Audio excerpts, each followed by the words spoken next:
चोरी कर रहे हैं, किसी के घर में माखन चुरा रहे हैं। एक बार क्या हुआ कि उस एक ग्वालन थी, तो वह ग्वालन क्या करती थी, भगवान श्री कृष्ण के बारे में माता यशोदा से ज्यादा ही निंदा करती। तो उसी के घर में भगवान श्री कृष्ण के मन में विचार है कि बोले यही ग्वालन बोले ज्यादा शिकायत करती है माता से हमारी, तो क्या करना है आज कि बोले इसी के घर में चोरी करना है। अपने ग्वाल वालों को समझा दिया, बोले तुमको बस कुछ नहीं करना है, चुपचाप चलना है, पैर दबाते हुए चलना है। और जब गए उसके घर में चुपचाप से, तो सीका था ऊपर। अब इन्होंने एक के ऊपर एक चढ़ाई की और भगवान श्री कृष्ण ने सबको माखन दिया। बोले अब हो गया रे भाई। तो अब इन्होंने क्या किया कि दोनों पति पत्नी सोए थे बाजू में, तो उस ग्वालन की बेनी और उस ग्वाल की दाढ़ी दोनों को बांध दिया। अब दोनों को बांध दिया, बोले अच्छी निंदा करते हो, मेरे माता से अच्छी शिकायत करते हो, अब तुम्हारी बोले पूरे नगर में हंसी होगी, तब पता चलेगा बोले कि कैसे मेरी माता से निंदा करना है, मेरी शिकायत करना है। और सवेरे हुई, तो सवेरे होने के पश्चात अब जब इनको सुबह हुई और जब चेतना आई महाराज, तो एक दूसरे को खींच रहे हैं और एक दूसरे को खींच रहे हैं। तो अब इनके मन में विचार है कि बोले हमारी दाढ़ी और बेनी तो खुली खुली थी, अब देख रहे तो माखन भी गिरा हुआ है। अब इनको समझ में आ गया कि बोले ये बोले नंद बाबा का लड़का और यशोदा माता के लल्ला के अलावा दूसरा किसी का काम नहीं।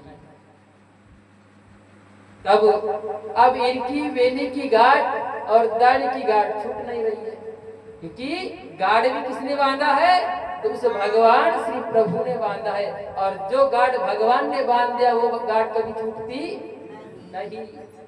इसलिए मराठी में एक बड़ा सुंदर सा गौड़न है, कहते हैं बोलिए राधा रमन सरकार की जय। बांधुन बेनीची गाठ कोठोरी यशोदा बाळ तुझा काना, कोठोरी सोसू धिंगाणा।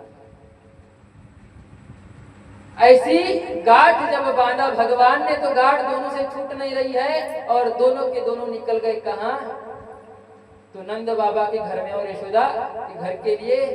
तो लड़के बच्चे इनके पीछे पीछे जा रहे हैं। अरे देखो बोले पगला गए दोनों के दोनों, बोले इनकी देखो बोले कैसा इनका प्रेम है, बोले इनका प्रेम इतना गहरा हो गया, इनकी बाल की बेनी की गांठ और दाढ़ की गांठ नहीं छूट रही है। बोले इतना प्रेम भी अच्छा नहीं है बोले कि नगर को दिखाना। लड़के बच्चे बड़े हंस रहे, उनके पीछे पीछे जा रहे, उनको चिढ़ा रहे हैं और ये उनके पीछे दौड़े, बोले चलो भागो यहाँ से। और ऐसे करते करते जब उनके यहाँ पहुंचे, तो देखो बोले यशोदा माता नंद रानी, बोले तुम्हारे लल्ला ने क्या किया, बोले हमारी बेनी और हमारे स्वामी की बोले दाढ़ी पकड़ के गांठ बांध दिया, बोले और ये गांठ छूट नहीं रही है।